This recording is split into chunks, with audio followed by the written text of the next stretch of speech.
Good evening, everyone. Welcome back to the Demilitarized Zone, the one place designed to help you feel better about engaging in hot-button issues.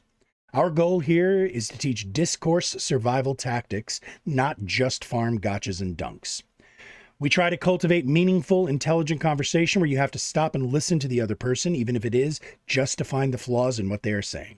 So, at least for tonight, please check your weapons at the door, take notes, act like grown-ups, and refrain from the blood sports and shit-slinging that have plagued our politics for far too long. But here, our audience does get a say. There will be a link in the chat at the end of each debate where you can vote for a winner. So please cast your vote. It is completely free, and exercise your democratic rights to decide which side made the most persuasive case. Sit back, relax, and listen up. Who knows? Someone might just change your mind tonight. Now, to introduce our debaters and judges, from the top left, we have Tyler, the average debate enjoyer. He is going to be on the affirmative tonight. Top center, we have Mcgruff. He is also on the affirmative. And our third affirmative debater is in the top right corner, Vigilante. Our judges from left to right are going to be AlleyCat on the far left, Lethe in the middle, and then I'm just a lowly old moderator. And in the bottom left corner, we have Jason on the negative side. We have Lonzo in the bottom center. And in the bottom right, we have Mr. Hammer. Now, our first prompt, as you can see above my head, the U.S. Constitution is or has become a meaningless document.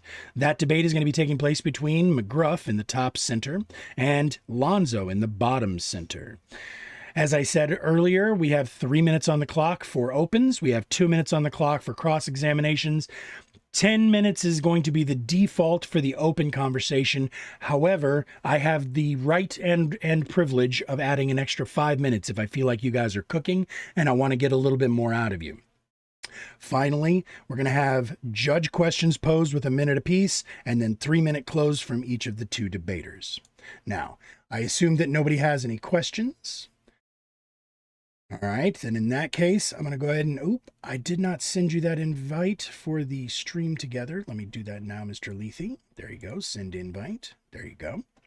And Mcgruff, are you ready? You are muted. Yes, I am. There you go. Lonzo, are you ready? Was that a yes nod? Cheers. All right. Good. All right, and did you get the request, Lethe? Yes, you did. Very cool. And sharing chat. There we go. All right. So we have 3 minutes on the clock. I'm looking at you, Mcgruff. I'm going to get used to calling you that eventually, I promise. I will start the clock when you start to talk. Lysander Spooner said it best in 1870. But whether the Constitution really be one thing or another, this much is certain. That it has either authorized such a government as we have had, or it is powerless to prevent it. In either case, it is unfit to exist. This single phrase captures the true resolution of this prompt. The U.S. Constitution has become a meaningless document. Recent polls highlight the disconnect. 94% of Americans say the Constitution is important for protecting liberty, yet only 22% trust the federal government most of the time. That massive gap shows symbolic affection for the document as an idea, but not evidence it actually functions as a restraint. People love the symbol, while the reality, unchecked powers, remains unchanged. Mathematician Kurt Gödel discovered a logical loophole in the Constitution. No one quite knows what it actually was because he was consistently paranoid about saying it, but he says that the Constitution could have been legally transformed into a dictatorship through legal steps. If the supreme law permits its own suicide, how is it that as a meaningful restraint? The Commerce Clause, meant only for interstate trade, has been stretched far beyond enumerated powers. Gibbons versus Ogden preempted state laws under a broad commerce reading.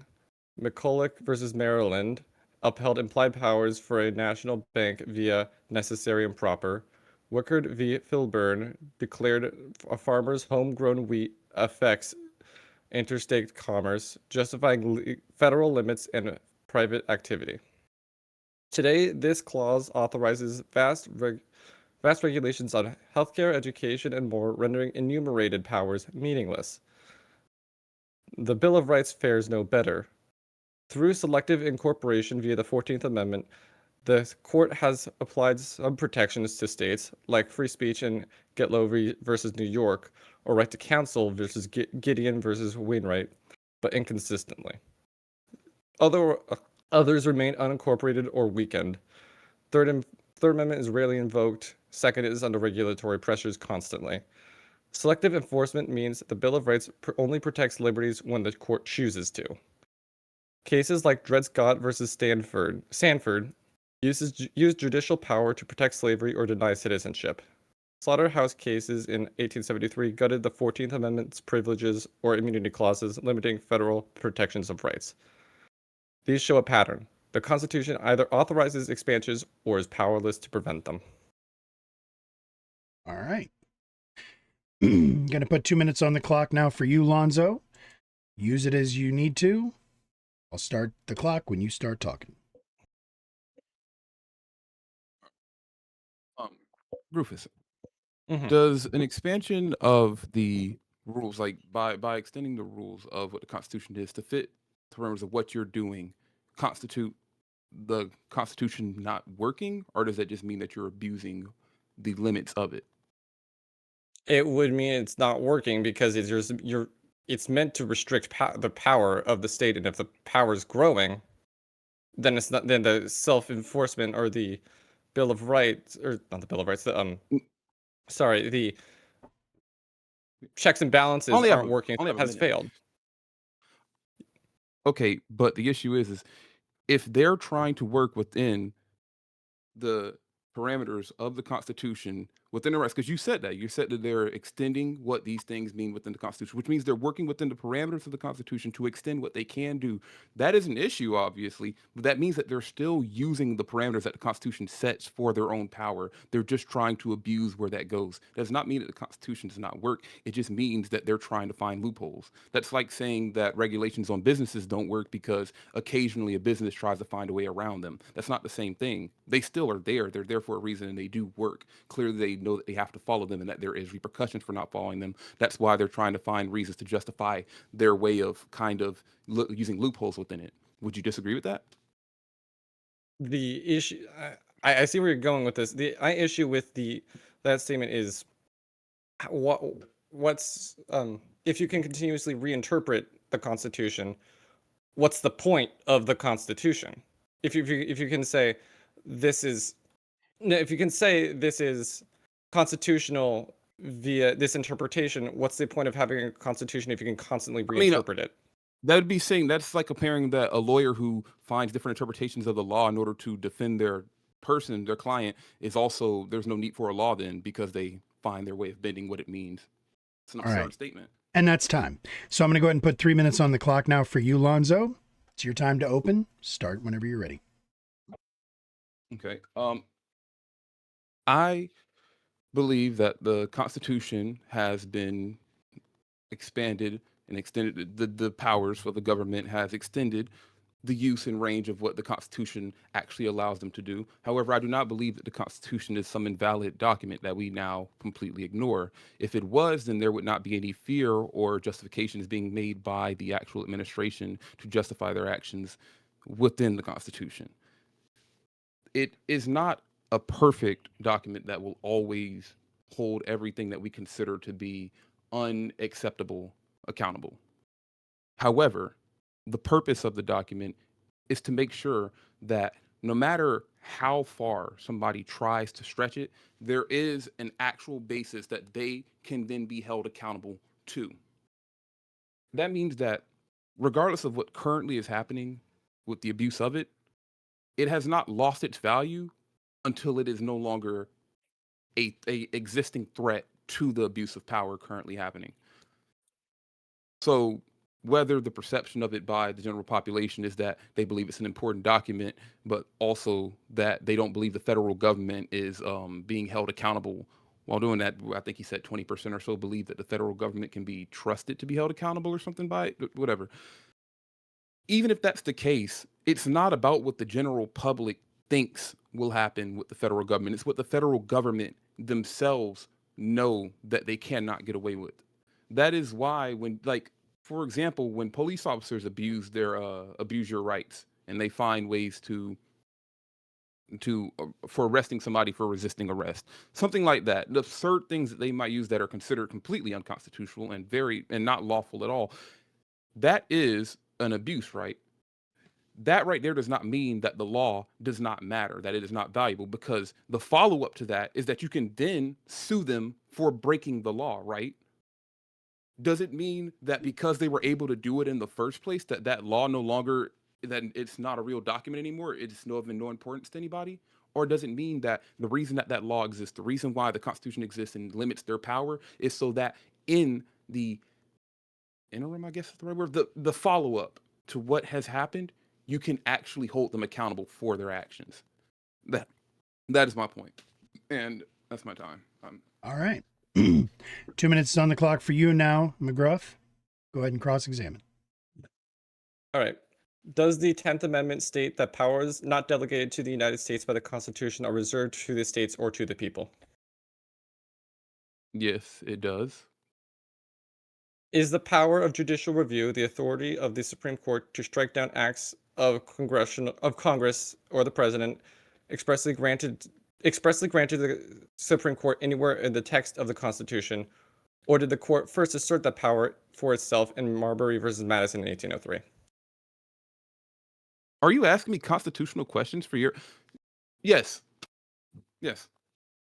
So since 1803, has the Supreme Court ever repudiated or surrendered that self-asserted power of judicial review?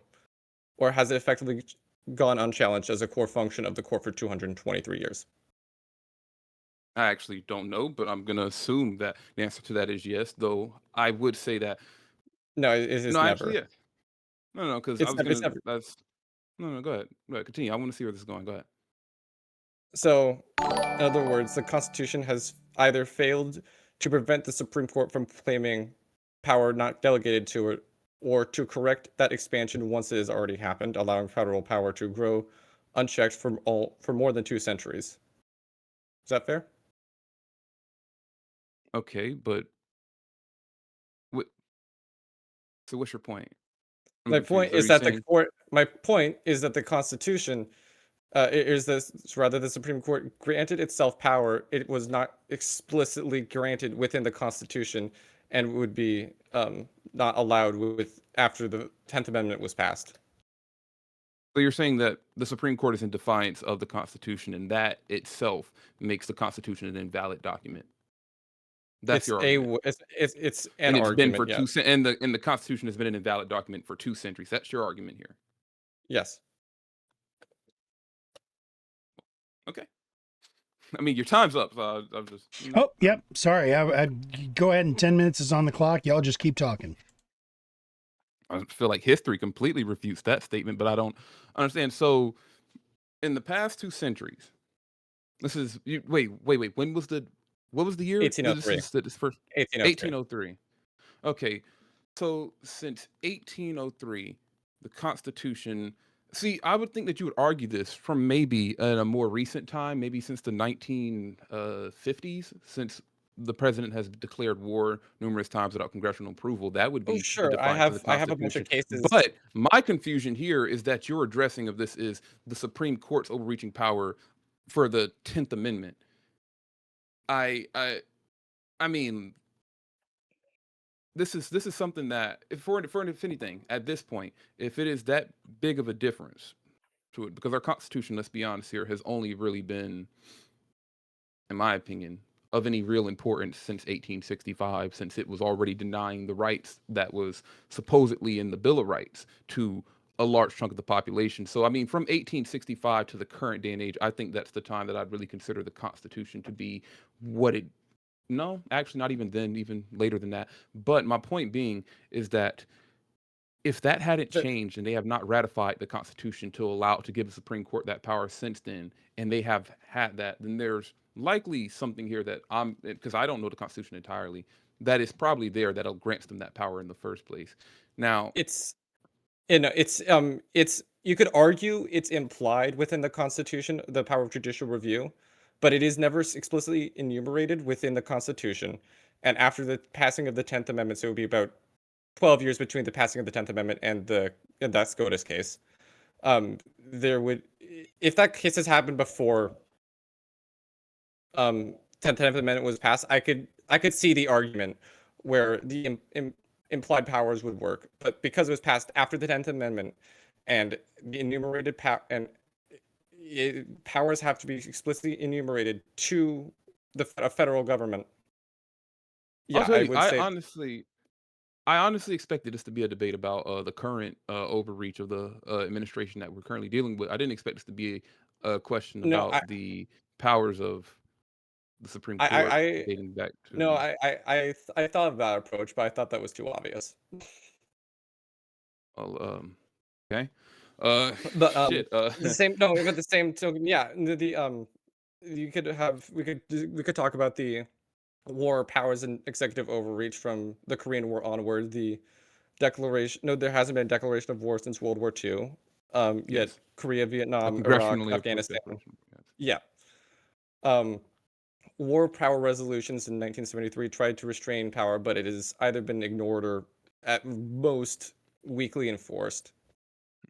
Now, what I was going to say about this, and honestly, my whole point here that I was coming towards this with is every single constitutional or every single overreach by the government that is in defiance of the Constitution will be met with some form of repercussions due to the fact that that is literally what the Constitution is for.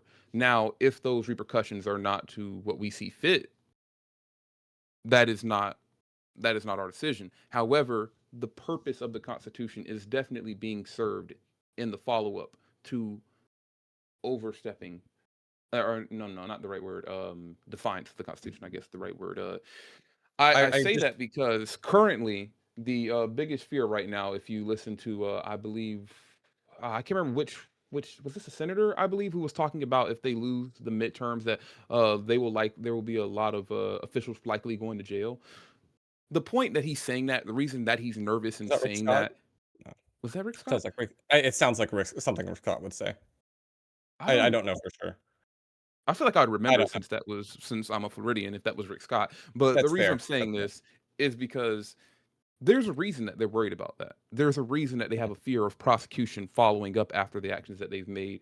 Because if the Constitution was an actual useless document that nobody cared about, these people would not try to find a justification for their actions. Not to the public, not for a moral, because they don't care about how the public truly feels about their actions. It's a justification to avoid the legal ramifications of what they're doing. And you can see their fear about this currently. That is proof enough that the Constitution has its purposes and serving its purpose. So if we lived in a non-constitutional government, would they still not be trying to explain away their actions? Absolutely not. They don't. Do you think Putin explains away his actions whenever he commits war? He might try to justify it to other nations, but to his own people, he has no reason to attempt to explain it because there's no possible case of prosecution by his own people. You think that Xi Jinping explains away his actions? I can't think of a single other country that's had an actual authoritarian-like regime that has then done actions such as, people love to talk about like Tiamat Square in China. I believe that was Mao Zedong, right? Yeah. I don't believe he went to the public and said, listen, this is the reason why I did it. Here's the legal grounds for how I did this. Please don't prosecute us. They didn't have to. You know why they have to justify these things here? Because they know that there is legal ramification for their actions here. That is the point. Now, the only difference in this is, not the only difference, but the only thing that you can truly point out that might affect how effective the Constitution is how effective the people who enforce the Constitution is afterwards. But that is nonetheless still means that the Constitution has its powers. It's the purpose of it, the paper there, that is to decide what you can do to them afterwards. I already showed that there has been at least one case where the Constitution wasn't enforced. Mhm. I already showed in 1803 the SCOTUS gave itself more power. I'm And sure so there's no one situations where the enforced law that. is also not enforced and nobody served a time sentence for committing a crime. Does that mean that the law no longer matters? I'm sure that there are situations where it is decided to not be enforced. However, that is again the purpose of a law is so that you can enforce it when you need to. That is like the purpose is to enforce it all the time. But the fact that it's there and that it exists is so that you can still enforce it when it is necessary. They just, if they never felt it was necessary, or if the opposition to, if there was no true opposition to the Supreme Court's, I guess, overreach, as you would call it, then there was never any prosecution for it. But that does not apply in this situation, especially because the general public is not happy with what is currently going on. Is it, so wait, so What am- only necessary. So is there a point where someone could break a law and it becomes unnecessary to punish them for their actions? What do you, You said sure, I you guess said if somebody, sure, a situation where somebody breaks a law and it was unnecessary to punish them for their actions, I guess, intoxicated, walking around or something, nothing happened to somebody. Like it's illegal to be intoxicated in public, but if you saw somebody passed out on the sidewalk or something, I mean, you don't have to prosecute them. You don't have to arrest them. It's not that big of a deal. I mean, there are minor things that the government can commit that would not be that big of a deal to most people. There are numerous cases I could think of that were definitely overreached by the government that didn't face repercussions. I mean, we literally talked about like declarations of war that were not congressionally approved, that were not followed up on. But the fact is that even in because that Americans case, don't give a shit. okay, Americans don't and give a that's the point. The yeah. Constitution is supposed to be an agreement amongst all of us. And if the agreement here is that we don't give a shit, then why should What we? what Why wait then? wait What's the point there? It what still what serves its agreement? purpose. When we do give a shit, we can still enforce those rules, can't we? When did I agree? When did I agree to it? Okay, this buddy, this country is, as I will describe it, always is authoritarian. Okay, it's authoritarian of the Mhm. majority. Just because you don't agree with it doesn't mean that the majority doesn't. You know, and if we wanted to prosecute, for example, if we wanted to prosecute Bush after the war on terror, which I guess did get approval, but his illegal Not really. wars in other countries, however, if we wanted to prosecute him for those things, we absolutely could have. But instead, the decision that was made afterwards was to rebuild and come together, which I don't agree with. But I'm not the majority of the country now, am I?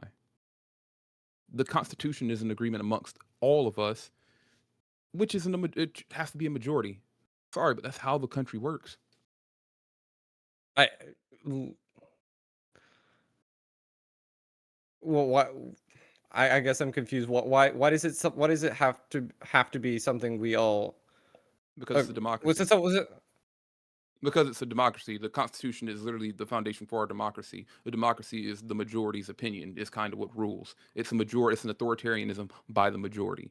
In this situation, currently with the overreach of the administration, the majority is not happy with it. That's why they fear prosecution. In the past, when Bush committed his acts, the majority was not happy with it. However, the majority preferred a peaceful solution instead of prosecution. All The right. Constitution works. I would say that Sorry, go ahead. You go ahead and finish your thought there. okay, Sure. I would say that the Constitution should be able to stop those acts from happening in the first place. If ICE can, why is ICE or Hmm? Trump able to just dilly dally do whatever the fuck he wants? He's I'm sorry, able. that's not how that works. That's a law doesn't prevent somebody from committing a crime. It's there to define when they have committed the crime. The Constitution is just the law for our government, so it's there to define whenever they have committed the crime. It's not there to it should make them not want to commit the crime, but it doesn't stop it. That's not how that works. Just like how regular laws are. All right. It's there So to enforce it afterwards so that they don't repeat it. I'm gonna go ahead and step in there. We're gonna go ahead and call it. I feel like we got through most of the points there, and I felt like we had a couple of moments of pause there where it seemed like we're ready to go ahead and move on. So I do have a question for both of you from one of the judges. If the other judge has any questions, please go ahead and send those my way as soon as possible. But I'm going to put 1 minute on the clock for each of you. We're going to start with the affirmative. And this one's pretty simple and straightforward and kind of maybe should have happened already, but super easy question. McGruff, what is your definition of the word meaningless? Go ahead and start.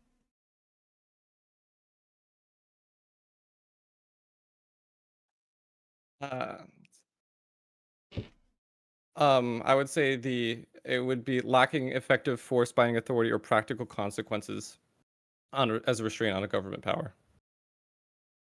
Okay, nice and clean. So Oh, no, I had that written down. I just had to find it. perfect. That's all. Nope, no worries. And now I'm looking at you, Lonzo. Same exact question, sir. You got 1 minute. How do you define the word meaningless? Well, purely in reference to the Constitution, I define meaningless as in it is completely absolved of its power. It has no actual use or practical use in this country and cannot be used to hold anybody accountable to their actions. Okay, sounds good. Looks like we might have gotten a question from the other judge now. Nope, apparently they just wish they had a question. All right, so in that case, we're going to go ahead and put 3 minutes on the clock. We're going to look over at you, Groofus, for your closing. The clock will start when you start talking, sir.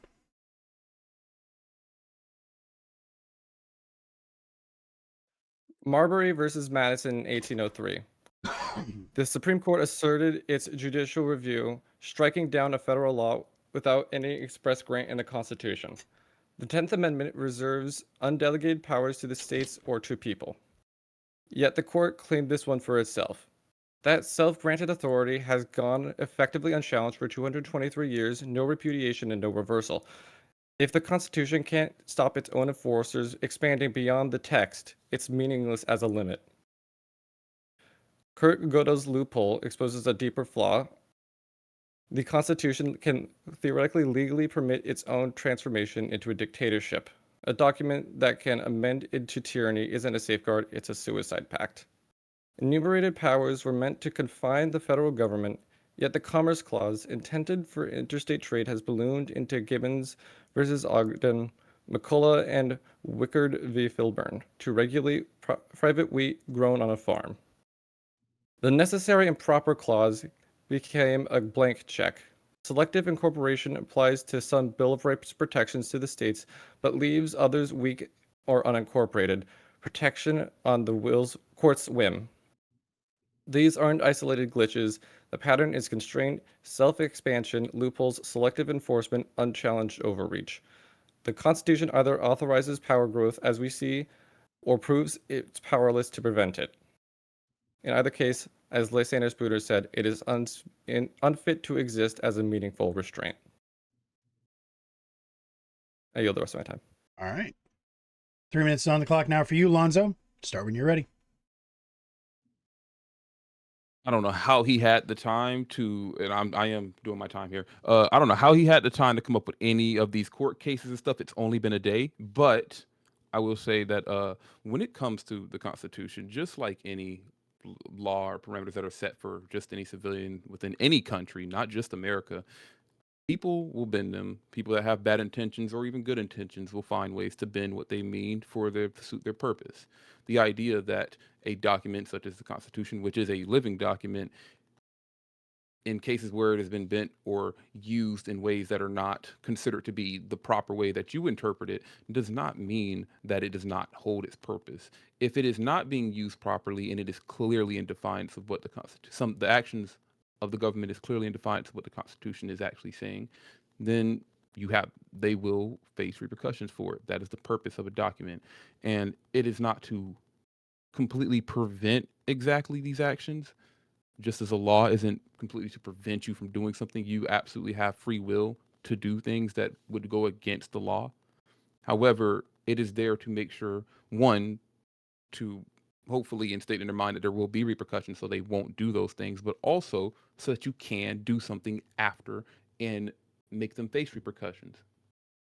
That is the purpose of our Constitution and many other things that were not brought up in this discussion that I don't feel the list at the moment, but I think I basically got to the purpose that I wanted to state here. That's it. All right. Well, that concludes our first debate. I'm now going to go ahead and put the link to the vote into the chat for everybody. For anybody who is streaming but not on this platform, please go ahead and do me a favor, grab this poll link and put it into your chat. It is free, everybody, so you have no excuse, no reason to not click it and tell us who you thought won. Now, I want to be clear, voters. Ultimately, it's your choice how you want to vote, just like in America. But what we are looking for here is not just who you think is the prettiest or who you necessarily agreed with. We are specifically looking for the people who brought the best rhetoric tonight, the people who put on the best performance, the best critical thinking and reasoning skills. That's really what we're looking to reward here. But ultimately, reward whoever you want.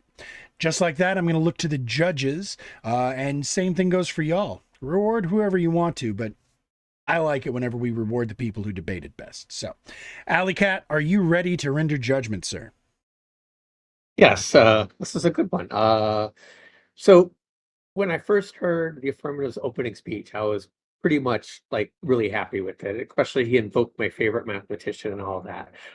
And he brought up very good examples for where he thinks the Constitution is failing. And at that point, I actually was thinking, oh, well, this is a pretty slam dunk win. But obviously, that's not how debate works. You got to hear both sides. So after the negatives opening, when he brought up his points about how the issue is enforcement and call it blame, if you will, like what happens and how do you find out if somebody does something wrong? These are good points. And so that's why I asked the question about what meaningless meant.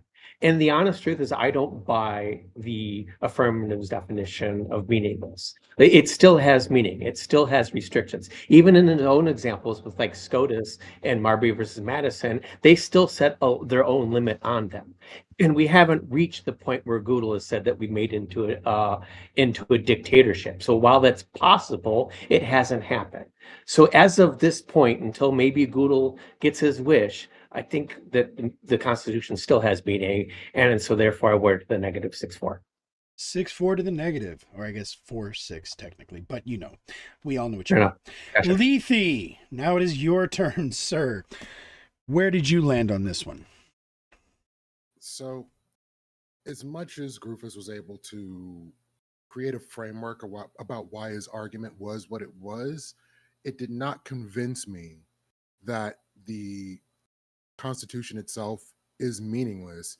As Lonzo laid out, the idea that it's not enforced while still being brought up in every judgment when it comes down to how powers are being used pretty much put the nail in the coffin almost immediately, because there's no rebuttal to the fact that this is the barometer that we gauge things by. So if it were meaningless, it would never come up in conversation. And if it did, it'd be struck down immediately, like, who cares about the Constitution? So as robust as Gruffus's argument or McGruff's argument was, I'm going to have to judge also 6-4 to Lonzo. He lost the extra point just because of the white tee with the overalls. Shame, just shameful. All right, so you said final score was 4-6 as well, correct? All right, so that is 2 definite votes from the judges for you, Lonzo. Congratulations on the win. Everybody out there in the chat, I know it doesn't really mean anything anymore, but I'm going to give you all a couple of more seconds to lock in a vote just so we can see, because again, all the points matter. We do keep a cumulative score. There will be a reward after each season. I haven't decided if a season's going to, if I want to do this like hockey where there's 3-4 months or 4-3 months, but either way, we're keeping score, so it does matter your vote. But either way, just like in America, your vote is mostly just for show and doesn't actually matter. So looking back, we're going to go ahead and head over and see where you guys landed. The audience has spoken, and their vote was 70-30 for the negative. So it was a shutout, but you impressed them a little. No, actually, you impressed them less, Gruffus. Okay, so yeah. So unfortunately, 3-7 for the negative there. I'm sorry, Gruffus. But yeah, it seems like tonight was not your night. This was not a prompt I was expecting to win. Yeah, no, I I want to be do. clear. Yeah. Nope, and I It's do too also, I absolutely, and I do want to two quick caveats before we roll straight into the next one. Number one, I want everybody to know that we had a different debate that was scheduled for tonight. It was going to be a 2v2 debate. It was going to be our first 2v2 ever, but two of the people had to cancel, so Lonzo and Groofus came in for me yesterday morning. That's what Lonzo was talking about. How the fuck did you get all these? How did you get all this I already evidence? had them. Yeah, I was about to say, are I've you read kidding all me? of them This already. is shit that he just has written on the back of his hand. He probably has those court cases tattooed on his shin. So anyway, second of all, I just want to say, and this is just because it's kind of funny, for those of you who have been following the debates for a little while, the person who actually presented this prompt originally or suggested it was, I spelt this wrong.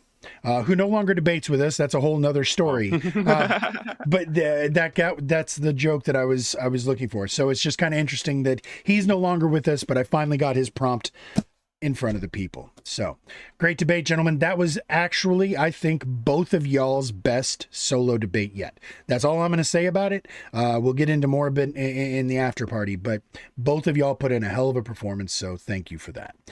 Now, we're going to go ahead and get going straight into our second debate now. That is, give me 1 second. Control copy. Control paste. Badoink, badoink. Badoink, badoink. There we go. All right. Our second debate, everybody.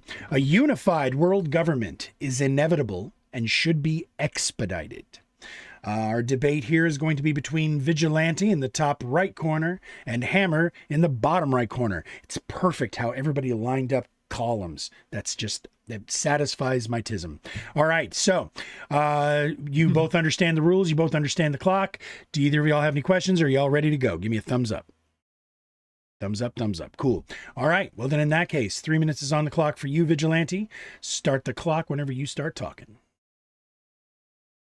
So as we can see by the natural formation of things like the EU trade agreements like NAFTA, USMCA, and the USMCA that intertwine economies and allow freedom of movement and between countries that are part of the same continent, as well as numerous free trade agreements that globalize the economy.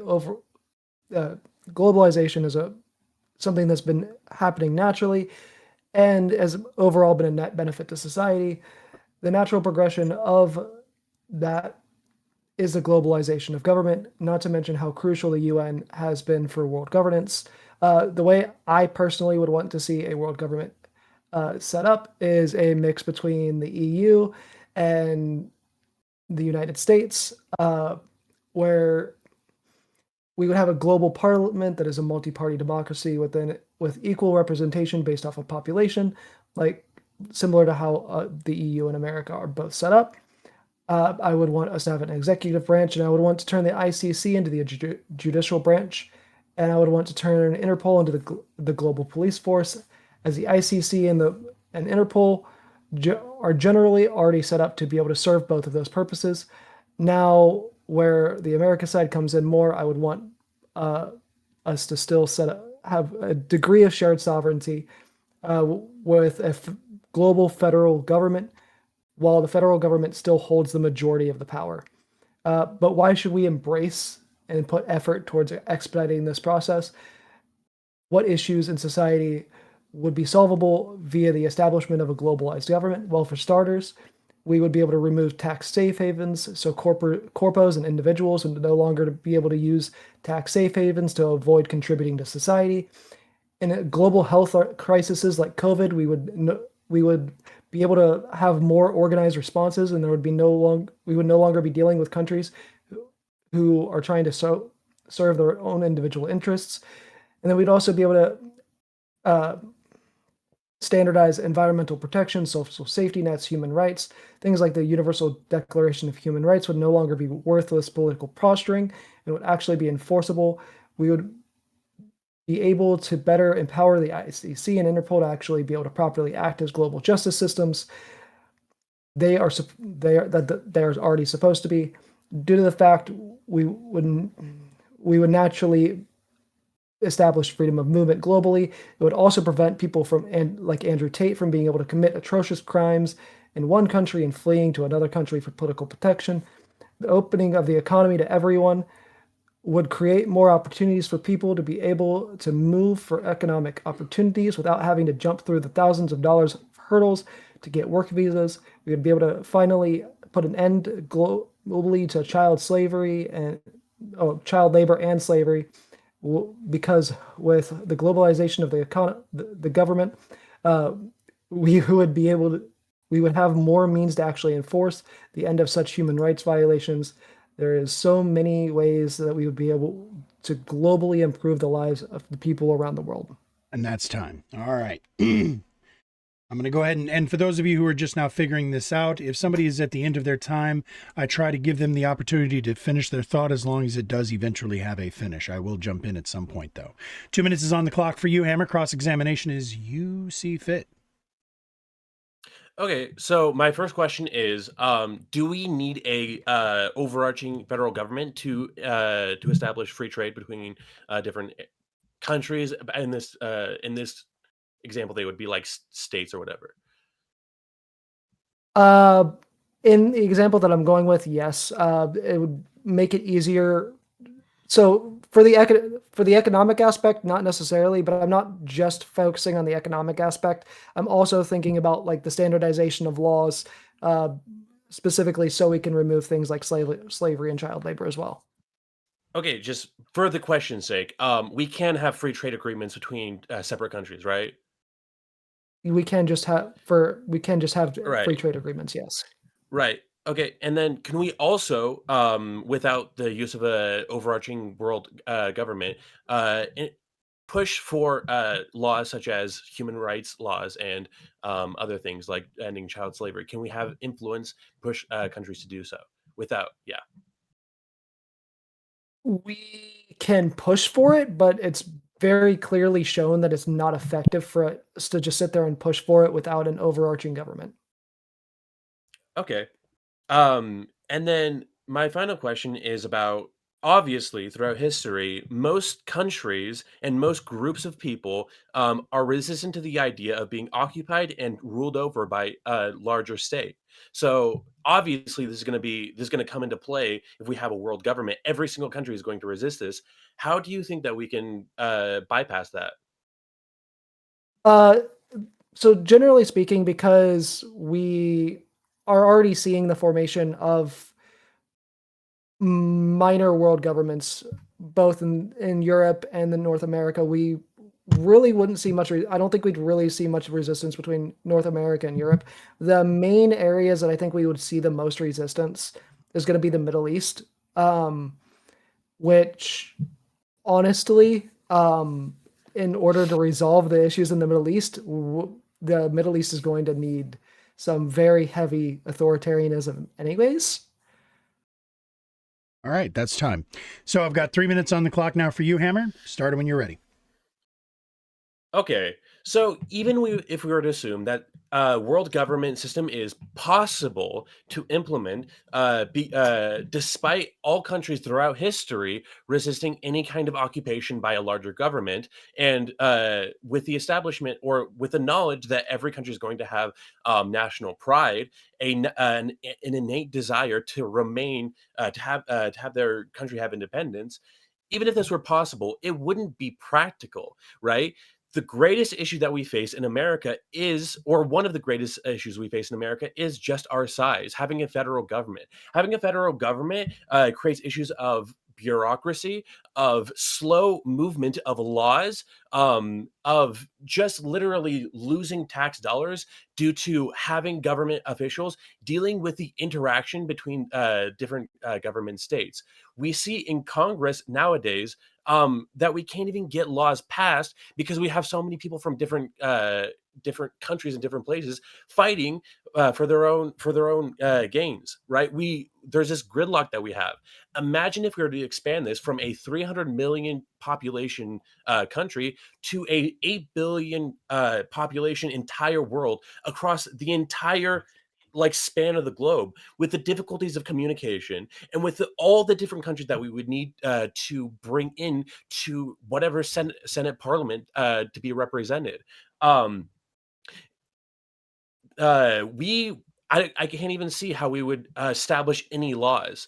And even if we could do those kinds of laws, I mean, we can have the establishment of laws that we might like no child labor. But generally speaking, federal laws are really flawed and kind of weak. They can't account for all the different nuances that every single country is going to face. We can pass laws based on economy, right? But every country is going to have a different economy. If we were to implement tax brackets, well, all these different countries have different currencies, even, right? And I had a third point. I concede my time. All right. 2 minutes is on the clock for you now, Vigilante, to cross-examine. Ask any questions when you're ready. Yeah, so could you provide an example of a country that doesn't have bureaucratic issues? Bureaucratic issues. Well, it would be the third world countries that don't have very little government, right? Those probably have minimal bureaucratic issues. Yeah, but at the same time, they're not getting anything done in general anyways. Right. Well, bureaucratic issues are a spectrum. It's not you have it or you don't, right? By having a larger government, we're going to be where we are more frozen with those bureaucratic issues. And the more money we have to invest into people who are handling all that paperwork. Uh, there was another question I forgot to write down.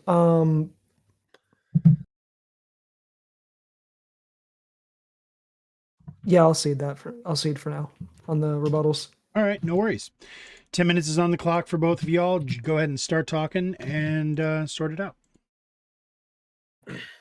Okay, so you said that wait, I just remembered what the last point I was going to make during my opening was, and I would like an answer to this. So, if we were to get every country on board with being ruled by an overarching federal government, say they agree to whatever law they agree to being subject to whatever laws this government establishes, why wouldn't we use that willingness to cooperate to just create alliances and enforce our influence that way? If a country is saying, okay, yeah, you can rule over us and implement child safety laws, couldn't we just do that without implementing this great federation by just saying, hey, we're America. If you want to be in an alliance with us, you have to implement these kinds of laws, which is something we do already. So we do that already to a degree, but as I mentioned earlier, that's not something that really necessarily works. I mean, like a great example of that is like we have alliances with a lot of African countries, and we do a lot of work with a lot of African countries. But the number one place in that we have that still has like slavery and fucking child labor is Africa. We have alliances with countries in Africa, but they're very temperamental. The reason that we can't implement laws, that we can't enforce our will as much as we would like to on these countries is because our relationships are so weak. Could you imagine if you were to go to these countries and instead of saying, hey, implement human rights, we say, hey, you're a part of the world government now? They would never agree to it. And if at any point they would be willing to agree with it, they're probably so willing, they're probably so strongly on board with an alliance with us that they are willing to implement those laws anyways. I mean, we were allies with China for the longest time, and they still utilize child labor. And we never, even before all of the issues that Trump caused, where we started fighting with China, because if you actually look at the history between the U.S. and China, Trump caused all of those, the majority of those issues in his first term. We never even attempted to push for China to end child labor. I mean, I don't know if we were ever in an alliance with China in the same way that we're in an alliance with European countries, right? It was always like we had trade agreements. I don't know if we were in a full on alliance. We would have been still economic rivals. We still would have been. I mean, after the Cold War, one of our biggest opponents, because they were a communist country, was China. There was actually threats of nuclear war between us and China. So no, I don't think that, yeah, of course we can't like enforce we never had the ability to enforce our will on China. And we were never at a position where we could say, like bring them into a fold of a world government. Again, I mean, that's really the core of it. Why is this the solution? It seems like a very poor solution. To a degree, the thing is, like, to a degree, we already have a world government with the establishment of the UN.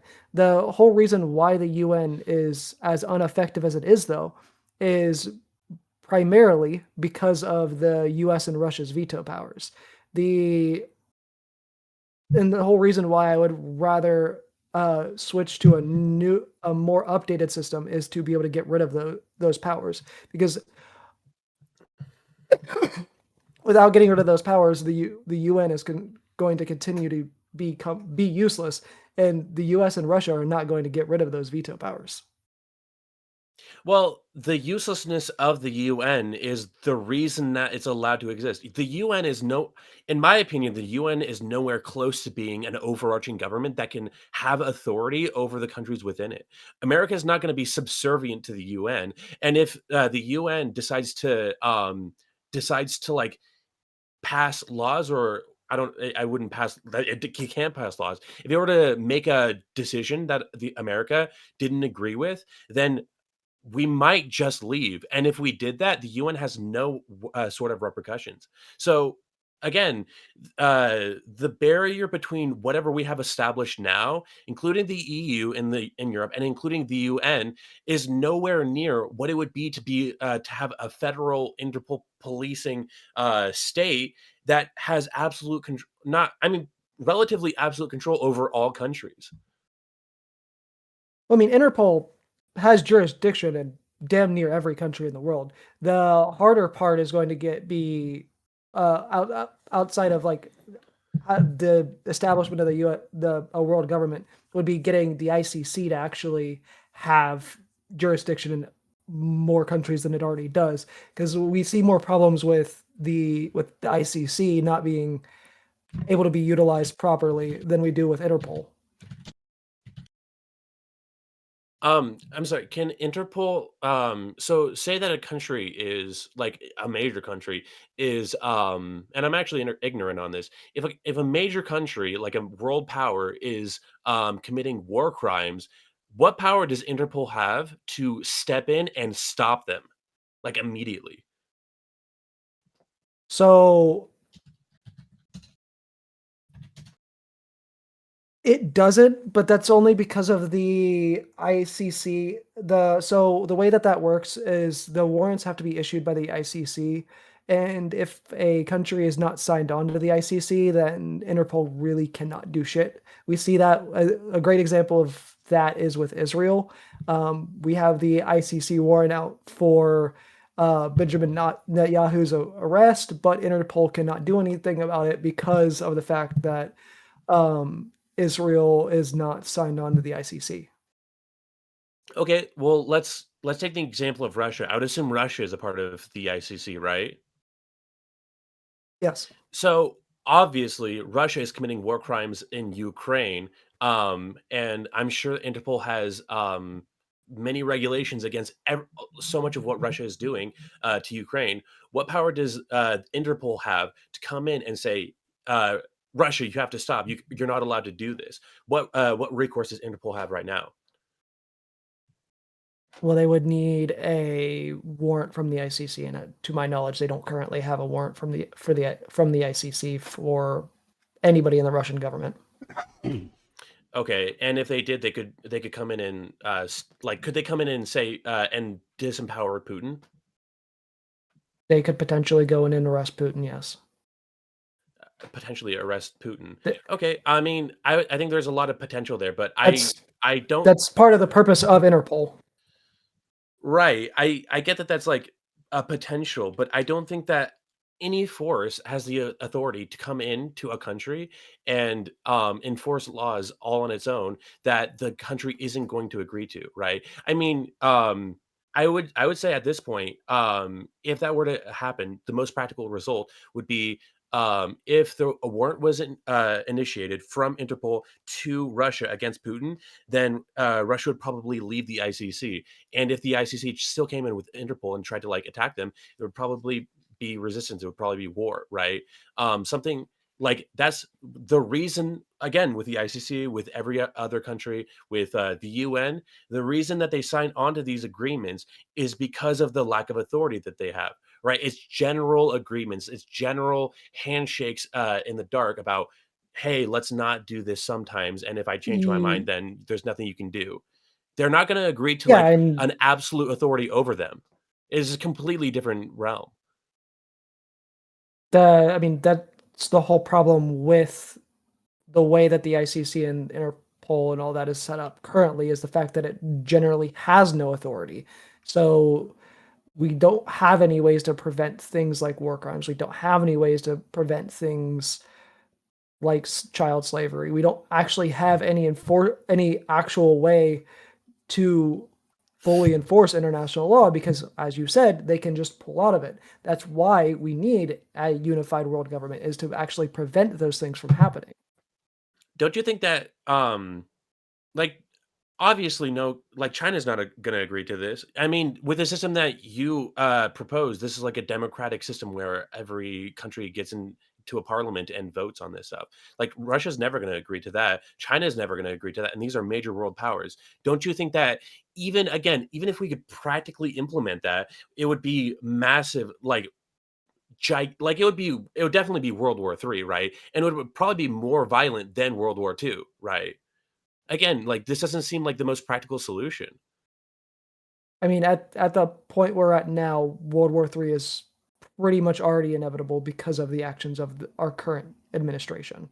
So this is Are likely something that would be able to happen are we in after talks the fact to anyways. enter like are we in talks to enter like on the ground combat with China or Russia? No, but NATO has actually been threatening military action against us because of Trump's actions against Greenland. Did you not hear about that? Well, no, I'm aware of the issues between us and Greenland, and honestly, I mean, it's up in the air, but I think that a lot that's mostly posturing, right? It's not an actual plan to engage in military combat with NATO. I don't think that it'll actually come to that, right? Whereas Uh, a lot of our NATO allies have already moved troops to Greenland, and France, yeah, I don't think. Germany, I mean, they would, right? UK. Obviously, if their country is being, if their land is being threatened, they would mobilize troops. But I think obviously, I think that it's silly to think that Trump would actually go to war with our NATO allies, and I don't think that like our president, Congress, and military generals are going to sign off to that, right? Versus like a actual plan, like that kind of thing is ridiculously stupid and a horrible idea. Starting World War III, like mobilizing our troops against a country like or like a force like NATO is horrible idea. Mobilizing our troops against China, horrible idea. Mobilizing our troops against Russia, I mean, it's up in the air. They're not as strong, right? Um, but again, so justifying that against all the countries that we oppose and probably some that we are currently allies with, that doesn't make that any better of an idea, right? I mean, like I said, it's more likely to be something that happens after World War III already happens. Like it's something it is inevitable already down the line, but it's more than likely not going to happen until the conclusion of World War III, assuming there's anybody left, and All it's right. not a nuclear war. So that's going to be time. I gave y'all a couple extra minutes there because I wanted to see where you were taking that. But we do have some questions from the judges again. Thank goodness. So I'm going to go ahead and put 1 minute on the clock for each of you. Kadoink, kadoink. Boom. And first question, we're going to go to, let's see, this It doesn't say, so I'm going to ask each of you this question. I'll start with you, Vigilante. What benefit would ceding power to a world government be for larger world powers? So what benefits would be brought to larger countries such as Russia, US, China, etc., or India, Brazil, the larger world powers? What benefit would they have from ceding power to a world government? Go ahead. Yeah, so one of the things that I didn't really get into, or we didn't really get into, is like the currency aspect, because in one of the things that we would end up doing is likely shifting to one global currency, which would eliminate currency risk. If you don't know what currency risk is, that's the exchange rate between currencies. And what that would allow for is basically when specifically with the corporations doing business in other countries or in their own country, there would be no currency risk between moving currency between countries. And so like with a lot of the countries like here in the United States, them doing business in like Europe or Africa, then they would not have as much of a lost profit. All right. And it would positively impact our economy. All right. So I'm actually, now that I read the question out loud, I realized that it wasn't really a both of y'all question, that one was pretty clearly for the AF, because I'm guessing that Hammer's answer will be none. So I'm going to look over to Oh, do you want to answer that question? No, absolutely. Then 1 minute on the clock. What benefit would the big countries have? So I'll make this quick because it's more probably more aimed at Vigilante, but generally there are some benefits, but these are benefits for the populations of those countries. The major downside of implementing this force would be to disempower these countries, and that runs counter to what these countries want. These countries want to gain power; they want to establish power, and so no practical element is going to override that desire that every country has. Okay. All right. That is actually a relevant answer. So good stuff. Now we're looking over at the AF again. So that's you, Vigilante. This question, what countries have veto power in the UN? Do you happen to know? I mean, technically all countries have a downvote, but specifically the ones that have override veto powers are the US and Russia. Okay. I actually mentioned that during the conversation. You did. Didn't know if there were any other countries that you know of that did as well. So, all right. Now, one question over there to the negative. What powers do you think a federated government would have to have in order to enforce the law? I'll ask that again. What powers do you think that a federated government would have to have in order to enforce their law? So a couple of them would be free movement of federal of like worldwide federal police, right? Or not police, military, right? And police to implement anything that they want, right? So if a country doesn't do what they want, they can just mobilize troops into their country at will. Another one is like kind of what the American federal government has, which is like the establishment of laws that override any laws within any individual country. So anything that the parliament passes takes priority over any law that any of these countries take. Those are the big ones. All right. Good stuff. Well, then, in that case, we're going to go ahead and move straight on into our closing arguments. 3 minutes is on the clock for you first, Vigilante. Put a cherry on top for us, bud. And you can take your time, collect yourself started when you're ready.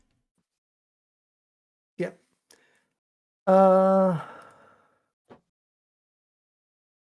So realistically, the only way that we'll ever have a chance to ever like end world hunger or have truly ever actually be able to force world peace upon the world would be through a world government. I say this because we would be able to rapidly industrialize the non-industrialized world via the power of a world defense force. We would be able to pressure both sides of the Middle Eastern and Eastern European conflicts into backing down. As I mentioned, we would be able to to further establish the ICC to actually be able to be useful, because the way that the ICC works right now, it is effectively toothless. It can issue warrants, as I mentioned, but they cannot be enforced as long as the country is not signed on to the ICC. One of the things that we didn't get into would be the immigration issues of a unified world government, which is a very controversial topic nowadays, obviously. We would be able to have freedom of movement between states, just like in America or in the EU, where people can move between states, or people can move between countries to go to work.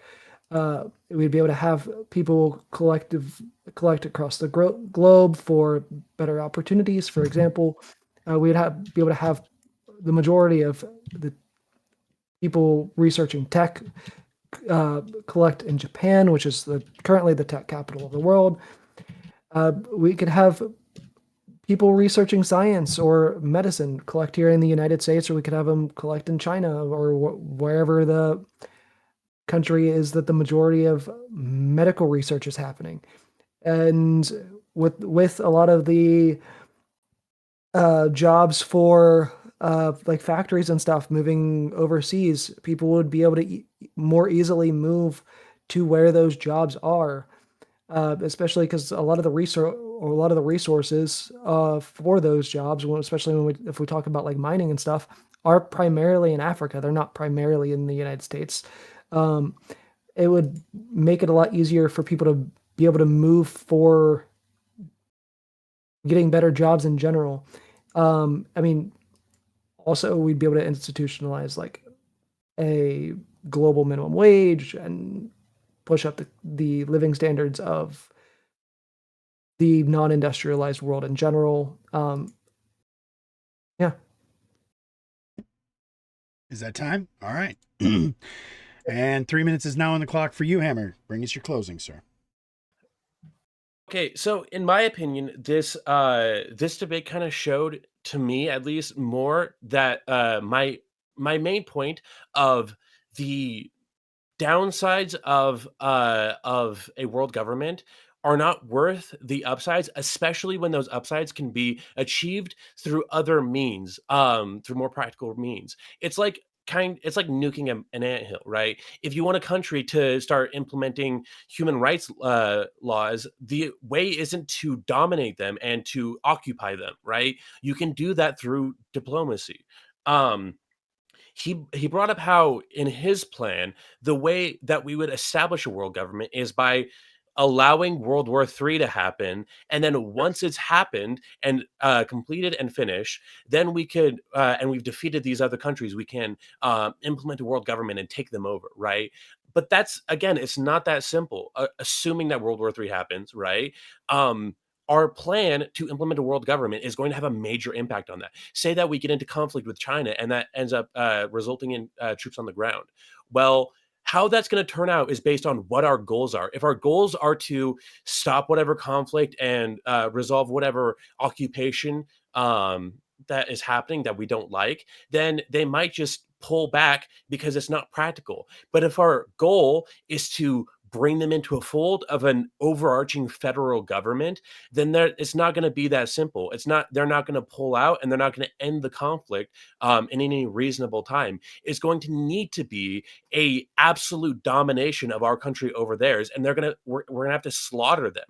And again, these are the kinds of things that we need to do to establish a world government. We didn't talk much about the like issues of like bureaucracy and like having to pay for having a federal government in order to have, like, if we needed to fund an international world police and military in order to enforce these laws, on top of each military that each country would have to have, because you know that they would, that's more tax dollars for every clerk, for every building, for every branch of government that we have. It costs more money. I think one of the best examples that destroy his argument is one that he brought up in his concluding argument, which is, well, we can implement a worldwide minimum wage. Again, the exact kind of law that is so bad for a federal government. I mean, it's a rough one for our federal government to pass, let alone a world federal government where every single country has wildly different economies and laws and even currencies. I mean, he said we can establish a universal currency. Like, imagine the type of work that we would need to do that. We need to even just the printing of the money, but also all the logistics. I'm done. All right, time. That was great. Okay, that's second debate in the books, and both of them tonight have been absolute fucking fire. Thank you, gentlemen, for bringing it tonight. So I'm going to go ahead and drop the link in chat for the vote. Everybody out there in chat, please click that. Vote for who you thought was the most persuasive tonight. Not necessarily who you agreed with, not necessarily who you think is prettier, just which one you thought was the most persuasive arguments. And you've got until the judges are done rendering their decisions. This is going to be a tough one, I think, for them. So we went with AlleyCat first last time. We're going with Lethe first this time. Lethe, are you ready to render your judgment, sir? All right, let's hear it. Let me unmute. All right. So it was pretty close in the beginning of everything. Like, the details laid out were basically just competing ideas. I want to say the internal critique that Hammer gave in his closing destroyed so many pillars of the efficiency of this argument, even stating, like, to the point where World War III has to happen for this to be the case. I don't think this was addressed as to how this implementation is going to actually be tenable when it comes down to the larger world powers. And as Hammer also refuted to the statement, the question that I asked, when it comes down to, who benefits or how do larger countries benefit, literally just saying that it disempowers these countries and they would not like that one bit. There's no way they're going to release power. The powerful never release power. So to where I really appreciate what Vigi is saying, and I think it is a very strong inevitability. I don't think his arguments as to the tenability, the functionality, and the overall framework stand up against Hammer's cross-examination of this and internal critique. So I'm going to give it to Hammer 7-3.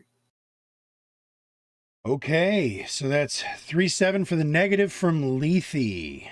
AlleyCat, it is your turn, sir. I assume you are ready. Go ahead and render judgment, Yep. sir. So to me, this was a very difficult topic for the affirmative. I'm sure we can talk to Tyler about this later on, how it is very difficult. The reason why it was difficult is because there's two things he had to prove, both that it is inevitable and that it should be expedited. And I think he failed on both. Like, I think that the whole idea with the resistance for larger powers and such like that doesn't show that it's even inevitable. And expedited, it wasn't shown that this couldn't be done otherwise. So all the advantages that he gave him for being expedited wasn't good. And I also thought that the negative had better delivery also. So I also score it 3-7. 3-7 for the negative as well. All right, so both debates now, the judges have been in alignment. That's nifty. Which means, once again, your vote didn't matter after all, audience. But I still want you guys to keep voting because it's good to see and it's good to hear, and I like to know where y'all land. So with that said, go ahead and lock in your last few votes. Let me go ahead and pull up the results. Do your civic duty, people. That's right. That's right. Do your civic duty.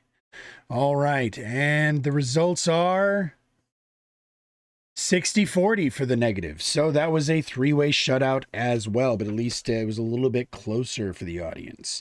So it was 60-40 for the negative. So that's 4-6.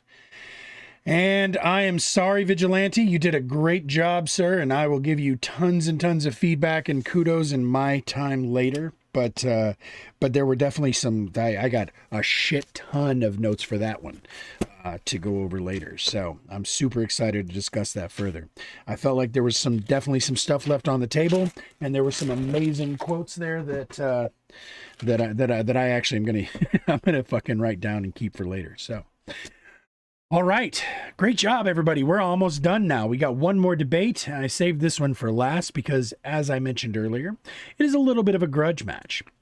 apparently the two of them have had this conversation before, so they've at least had the chance to stretch out their general arguments against each other and see more or less where each other is going to go, which means that this has every reason to be a banger. So, our last prompt for the night. Religious people have a dual loyalty that parallels dual citizens. Our debaters are going to be the top left corner, Tyler, the average debater, on the affirmative, and Jason in the bottom left corner on the negative. We got 3 minutes on the clock. You gentlemen know how this works. I assume both of y'all are ready. You've been waiting patiently, and I appreciate that. Whenever you are ready, Tyler, the clock starts with you, sir. Dearly beloved, we are gathered here today to expose hypocrisy. First, we have seen that a far-right bubble led by Nick Fluenta is demanding the U.S. go past its constitutional authority granted by the 14th Amendment and upheld in Ephraim versus Rusk 387 U.S.C. 256 in 1967 and demand the people leave their citizenship to another nation behind when they come to the U.S. The same moral principles that don't allow the government to strip you of your citizenship from another nation are the same moral principles that don't allow the government to strip you of your freedom of religion.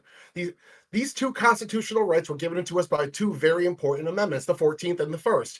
U.S. moral principle laid out in the Declaration of Independence also backs these as well. As stated in the Expatriation Act of 1868, the right of expatriation is a natural inherent right to all people, indispensable to the enjoyment of rights of life, liberty, and the pursuit of happiness, which was passed 18 days after the 14th Amendment was ratified by the exact same Congress. The second argument we're going to be using here after we talk about the actual legal layout here is the practical arguments that I'll be making using the constitutional comparisons that line up almost perfectly.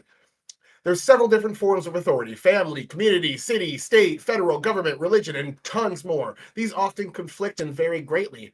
But the reason why these ones are so similar is because federal government authority and religious authority are massive systemic structures that scale with both operate on how your lifestyle is, on your culture is, and both are direct, but later down the line, reflections of your nation's morality. The examples we're going to be using here is we're going to talk about a few different things from the Abrahamic religions, and we're going to go through lining them up with the laws of nations.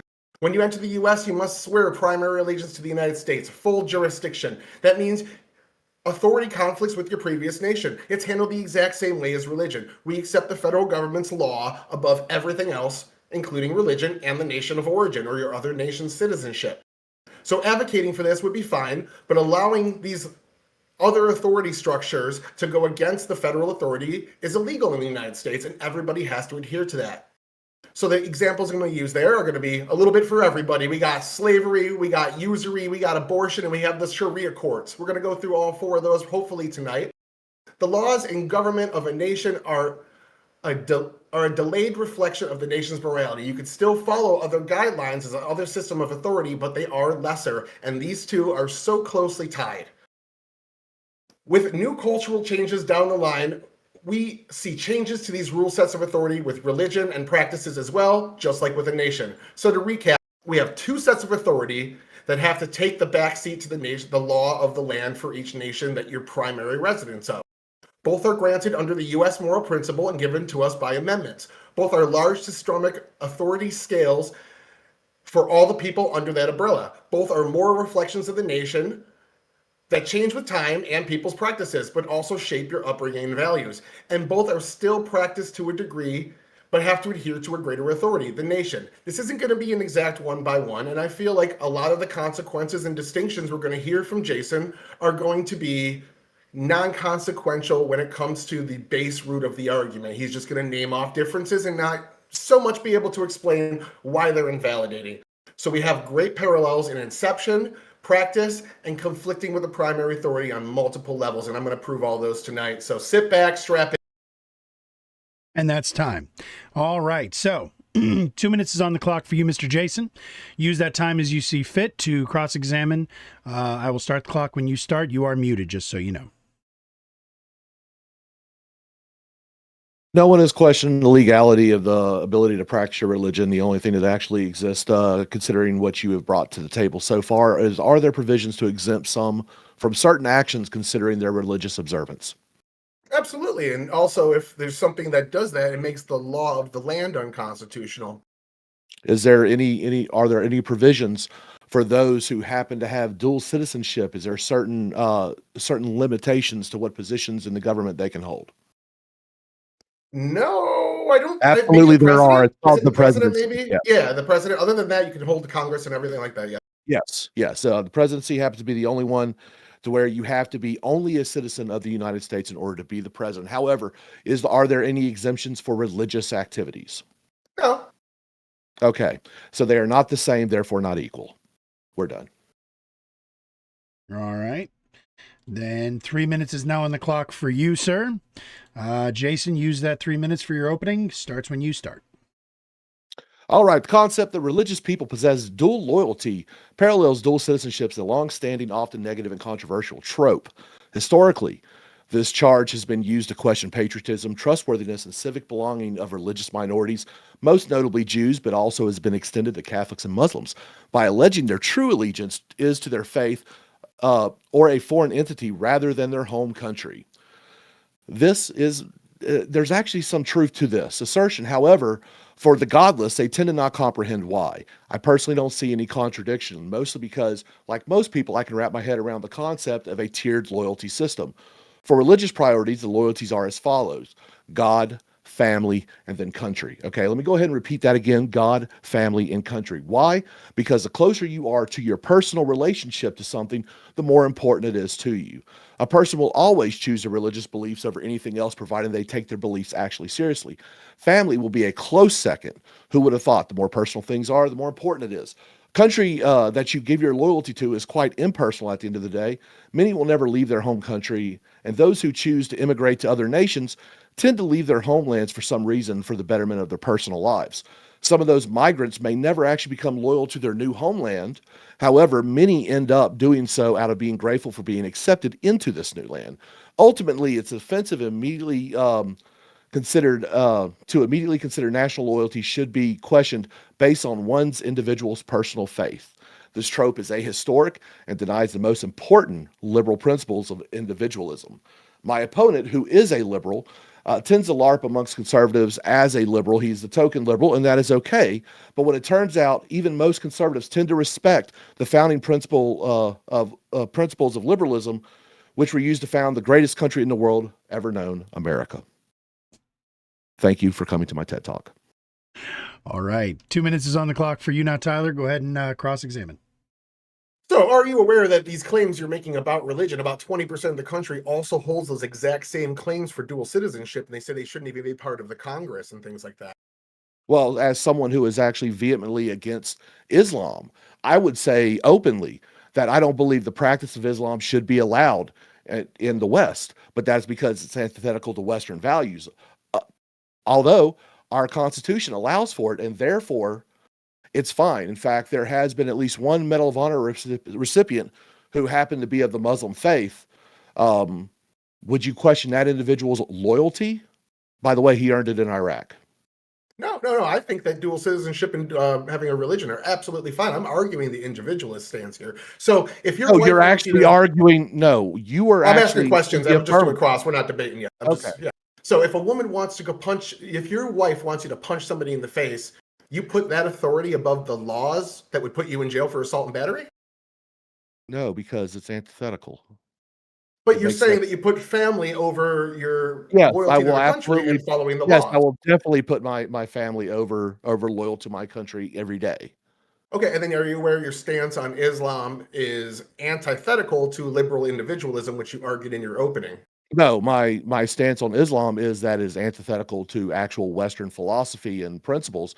And even though I don't agree with that religion, I still tolerate its existence in the West. But you're saying you would advocate for getting rid of these people? I would advocate for not getting rid of the people. Varying degrees of people that are following religion. I would advocate for the disallowance of the practice of Islam within the West. And if they said no, you wouldn't allow them in the country, correct? Well, then we can yeet them out, yes.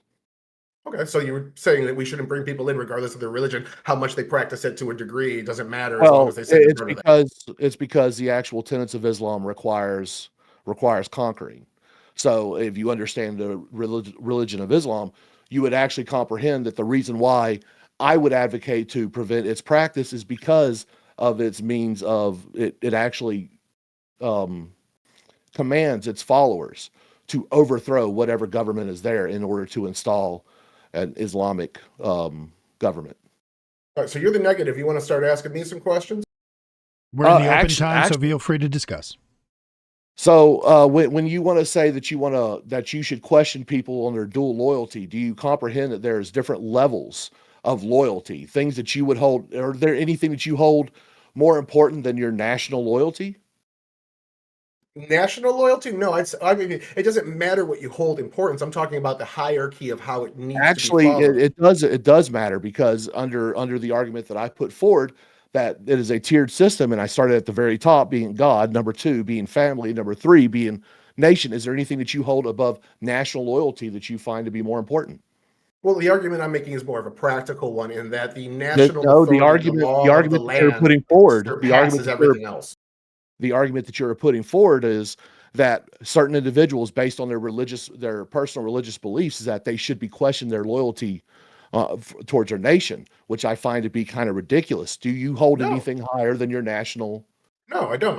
I'm saying what needs to be at the top is the federal authority and the law of the land. And that law of the land does protect religious freedom, but as soon as these two forms of authority come into conflict, the federal system always wins.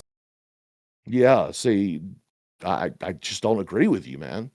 I don't agree with you. In fact, Why would you we not could- want we could Sharia see- law then? we can see people right now who don't actually respect the federal authority right now standing up against the federal government, and it's actually completely fine and legal as long as they stay within the legal confines in their protest. Sure, but at the end of the day, if they stay within their confines, that means they're following the law. Actually, protest is protected by the First Amendment. no. A protest itself is protected against federal government, yes, to a point. However, when your protest crosses a specific line, it becomes unlawful. And people who are willing to break those laws, even if I agree with them or not, I find it actually admirable that they're willing to put their morality ahead of what the government says it should be. I mean, So you can I'm actually venerating those who will stand up to the government and I hold understand things that. above the government, where you are actually arguing that we should hold federal government as God itself. And I find that to be highly offensive. I get your appeals to emotion. I understand that, but what I'm It's not arguing an is appeal the to actual emotion. practical I structure think here everyone is that if here, these people insurrect the Capitol, they need to be arrested and go to jail, regardless if they think the 2020 election was stolen. what do you consider to be an insurrection, sir? Whatever, I'm using the term colloquially, not legally. So Well, anytime that you I'm infringe I'm with the just orders asking. of the government and fight against the authorities, you should So be any- arrested. So anytime that you protest against the government under your definition would be considered an insurrection at its lowest Protest is level. protected by the First Amendment. No, protest is protected by the First Amendment. I'm talking about violent interactions where you're destroying property or attacking police officers. In those instances, you're breaking federal law. What do you consider to be violent? A violent crime, and we had this debate last week. That could also be arson or using grenades on a building. But that being said, I Okay, consider that well- to be a violent crime. But at the end of the day, though, these people are being arrested because that is the highest order of the land, is the law. Okay, it still doesn't matter if you actually have a moral objection to the law. I see nothing wrong with you standing up against it. That's what I said in my introduction, is you can go and advocate for these things, but you're not allowed to no, go out no. and break the law. Sometimes advocation is not enough. I hate to break it to you, but some of the most religious people in America's history happen to stand up, and not necessarily always violently, but definitely up against federal laws and things, literally breaking laws. If you look at people like Martin Luther King, the man was considered to be a devout Christian. He was a pastor, and yet he stood up. He broke multiple federal laws in the process of doing his protest, even though he did it all non-violently. The fact that when people saw how the government was coming down and putting the boot of oppression down on his neck, the people actually started to come over to his side of the argument, because they saw a non-violent protest that was being beaten down by the federal government. Now, look, there are things that you can call me out on many things when it comes to what I can do right, wrong, or indifferent. But I will sit there and say everyone has their right to actually stand up against the government, even when it breaks the law. And you know what? Sometimes you can even approve of that. I would argue that Martin Luther King's interpretation was to praise the United States, to say we want our even cut of the pie, we want to do everything right. And he was one of the most peaceful and effective protesters that led to civil rights. And the federal government was stepping in to help him against the state governments that were ignoring federal law. We used our federal forces to desegregate schools. That was the federal government stepping in and showing you it is the prime authority. So the federal government in that instance backs my practical claim. Well, the federal law supersedes all. So you're referring to Arkansas and the mobilization of the National Guards in order to desegregate schools, correct? Yes. Okay, yes, the federal government did step in that case. However, the FBI spent multiple years chasing, harassing, and everything else MLK. In fact, even charged him on multiple occasions for breaking federal law. And yet you sit there and claim that the federal government helped him out. Was he convicted? I don't know. They put a bullet Well, in in our country, part of the federal law and constitution is that you're innocent until proven guilty, but the court of your peers behind a reasonable doubt. So if he wasn't convicted, just the charges may have been intimidation by different government factors. But at the end of the day, the federal government backed him, aided him, passed civil rights, and desegregated schools against the states who are a lower level of authority. You're kind of granting here that the federal government. But 9 times out of 10, the process is the punishment. See, that's what I find ridiculous, is the things that we can actually look at from the founding documents, the Constitution, where you can sit there and go, yes, this, and this. And then we force people to go in and spend small fortunes in order to bring it before the courts until it finally gets up to the Supreme Court. And then the Supreme Court may wave a hand and say, yes, we'll hear it, or no, we won't. And then okay? You sue the process to get all your money back. That isn't how that works, and you never can win that. Okay, you are not allowed to sue because you made me go through the legal process. Yeah, you can sue individuals. You can't sue the government for that. Hate to break Civilly, it. You could sue for court fees if a lawsuit was done, especially against the government. If a lawsuit was done to you unjustly, you could sue for court fees, for wrongful arrest, for all sorts of things. Absolutely. If you're the one, if you're the prosecution, you cannot sue the government because you're the one bringing forward the legal actions. That's kind of how that works. So let me bring up your favorite subject here, Sharia law. What we saw in Europe when there was a bunch of asylees that came in. Now, asylees aren't like normal immigrants. They were unvetted. There was a lot of problems initially with this at first. But when they brought these asylees in and then they started to filter out, we saw Sharia courts rise up. Now, after about 20, 30 years of these asylees being here, abuse against women has plummeted. All these factors that are problems from the asylees when they first show up are slowly disappearing over time because the law of the land, which is supreme, the federal law of the land, is slowly moderating these people and assimilating them not by force, but just by the fact that you're in a new country and you have to follow our laws. They are supreme to your religion. But earlier you argued that religion is supreme to the federal government. That just the practical reality of it on the individual basis being moderated. On the individual, actually, no, Sharia law is not being moderated. If you look in Londonistan, if you look in the UK, they have rape gangs going on, and the government actually covered it up for several years. Now, that isn't part of their religion. That's actually more of a cultural thing.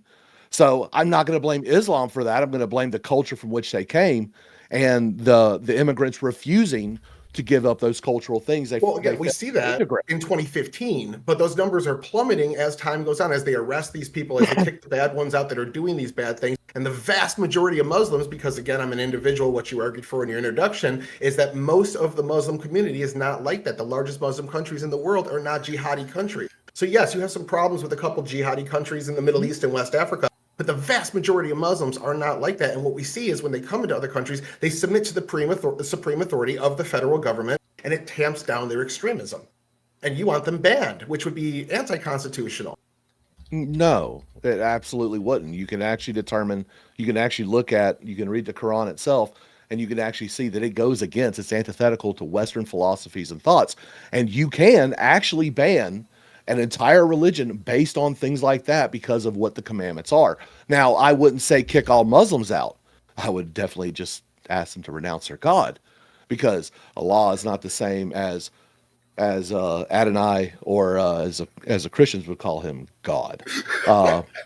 I love that you bring that up because I have 3 other examples of slavery, usury, and abortion that the religious community says should not be happening. Slavery's been revoked in the West. In fact, But it existed for slavery's been- 5,000 years under the Abrahamic religions. The Abrahamic religions permit it. The reason it was revoked is because of Western liberalism. Slavery has existed throughout all of human history and still exists Not today. now, buddy. Western Yes, got it rid does. of it. Woo! No, So Libya, I mean, we have real what? quick, Africa.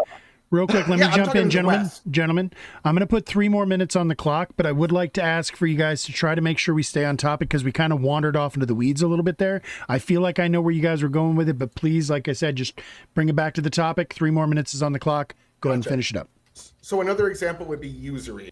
We see that usury is banned in the Bible. This carries over to the New Testament. If you look at what Jesus said in Luke 6:34 and 35, talking about these unfair lending practices. But under capitalism, usury is how people with no or bad credit get loans. You pay a 25% interest rate on your car, which is ridiculous to anybody. But if you don't have credit, that's the only way you're getting a car. It allows somebody to build credit. This is for you libertarians out there that don't want to vote with me because I'm talking about the federal government.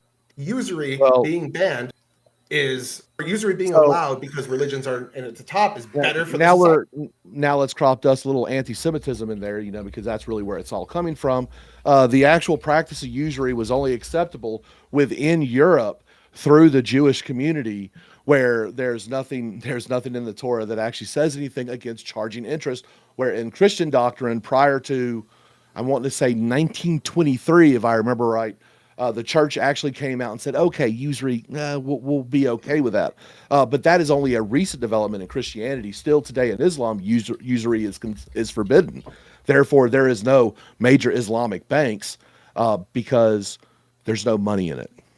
Now, another example of religious moderation here is also the supreme law of the land moderates the most extreme tendencies of religion. We see that with abortion. We are a 70% Christian nation, and only about 20% of the nation wants to ban abortion. There's massive crossover because our supreme form of authority, which is the federal government, allows it to be legal, and thus, over time, it moderates people.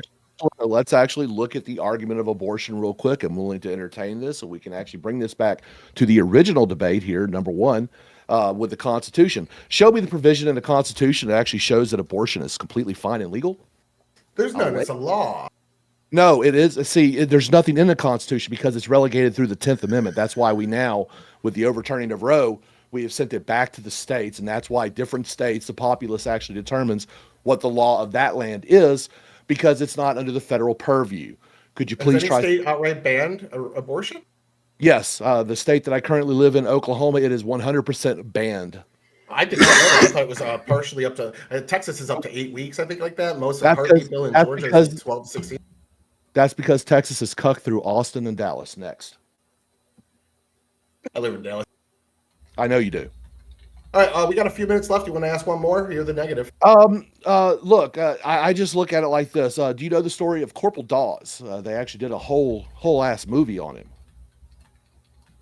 Do you know who Corporal Dawes is? Desmond Dawes? The Hacksaw Ridge, does that bring a so there's a story. So there's a Seventh-day Adventist that wanted to actually join in the World War II actions over in the Pacific. Okay, he was drafted. They were going to give him a religious exemption because he was a Seventh-day Adventist. Okay, because he refused to pick up a rifle. He actually fought for his right to fight for his country. Many people called him anti-patriotic, claimed that he had dual loyalty because of his Seventh-day Adventist notions. He later earned the Medal of Honor. And I mean, he went through the Battle of Okinawa and he stayed up on top of a ridge under constant enemy fire, dragging wounded and dead soldiers, many times actually bringing Japanese soldiers and bringing them down that cliff to receive aid. Okay, I think looking at a religious group and saying they are not loyal to their country, I think is antithetical. I think what we need to look at is the individual and their actions. Even though I am an admitted bigot against Islam, I will sit there and say I have served next to many Muslims down in combat zones, and I never once questioned their loyalty. I think the actions of the individual should be a little bit more important than their identification of what religious group they are. I understand that you're a godless individual. What do you put above the federal government? You still haven't answered that. And Absolutely time. nothing. I said that earlier. Actually, we're going to go ahead and stop it there. You guys can address all of that in your closings. So we do actually have some questions from the judges. So we're going to get through those. I have 1 minute on the clock for y'all. We're going to go to, and the first question is going to go to both of y'all. So I'll go to you first, Tyler. Is following God's law the same as following a country's law? Do you believe that following... Okay, go ahead. They parallel each other. They have very big similarities. Similarities in inception, similarities in the U.S. moral principle, similarities in their form of systemic and large authority that encompasses a large umbrella. But they're not exactly the same. There are definitely some differences, and that's what we brought up. The president can't be a citizen of another nation. But everyone else in government, all 40 million people that work for the government, otherwise can. So there are some differences, especially if you dig into it, but those differences are inconsequential to the argument I'm making that these lesser forms of authority all fall under the federal government. Okay. And same question to you now, Mr. Jason. Let me ask it again. Run it by me again real quick. Yeah, I was about to say, let me ask it again. To you, is following God's law the same as following a country's law? Absolutely not. However, there are some caveats to that.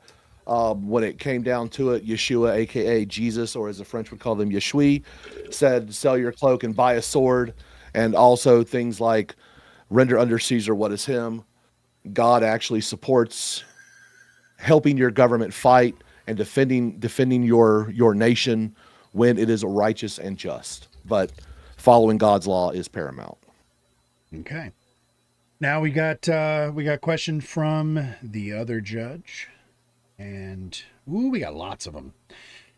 I like good questions. That means we got them engaged. It did. Thinking. That's correct. Yeah. Okay. I'm not sure there's second judge if that's supposed to be for both of them or not, but I'm gonna go ahead and just ask it to both of them. Under what circumstances? So once again, we're back to you first, Tyler. Under what circumstances is it morally justifiable to break laws for the sake of personal beliefs? Under what? Oh, go ahead. Well, okay. If the law is unconstitutional and you're trying to trigger some sort of court proceedings to get that law in front of the Supreme Court, that has to be done. You have to violate the law. If you're in government, you have to pass something that might obstruct the law in some way and challenge it on a court level. So if you have a strategy to potentially change the law, I could see in instances where you could argue for that within the confines. But generally, if everyone's following the law, including the government, no, I don't think it's at all necessary to do so. Okay. Same question to you, Mr. Jason. Under what circumstances, under what circumstances is it morally justifiable to break laws for the sake of personal beliefs? See, that's setting a heavy line in the sand, and that's one that I can't really spell out what would constitute that. But there are certain things that will drive someone to potentially that will offend them to the point of where they're willing to break the law. The civil rights movement in America and the movement to abolish slavery in the United States are probably the two greatest historical precedents that I can reach for American history, where people literally broke federal law in order to fight what they consider to be immoral. And I think that is a righteous thing at the end. Okay. And it looks like there is a second part to that question. Let's go. Might as well extend the time, brother. We're going hard. Let's go. All right. So I'm actually going to stick with you, and then we'll go back to Tyler for this. Should those beliefs be quantifiable in a court of law? Honestly, can I pull the judge who asked that for phrasing, because that's sure. That's kind of a broad question. Can we narrow that down just a little bit? Could you clarify that question for me real quick, Judge? Currently it says, should these beliefs be quantifiable in a court of law? Yeah, I was kind of confused which beliefs exactly you meant there. So So, in the case that you believe Oh, that you're echoing really badly. Okay, let me see. I don't know why. I see why. Sounds fine on my end. Okay, yep. Nope. Please continue. Sorry, Lethe. Okay. So, in the case that you believe your rights are being infringed upon, or let's say you're being treated unfairly, you believe this is the case, should you be able to show this in a court of law? Same thing goes if you believe the religion that you follow is giving you a directive to do a thing.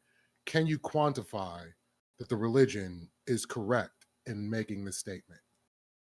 Absolutely, you can. And one of the biggest problems I see in the U.S. judicial system is the fact that we can't advocate for jury nullification, where there's actual processes for that to exist. I think the inability to be able to call for jury nullification, which is appeal to the jury for them to basically say we're not going to enforce said law because we find it to be immoral, I find that to be a moral failing in the U.S. justice system. Okay. Now, can you restate that question for Tyler as well, please, Lethe?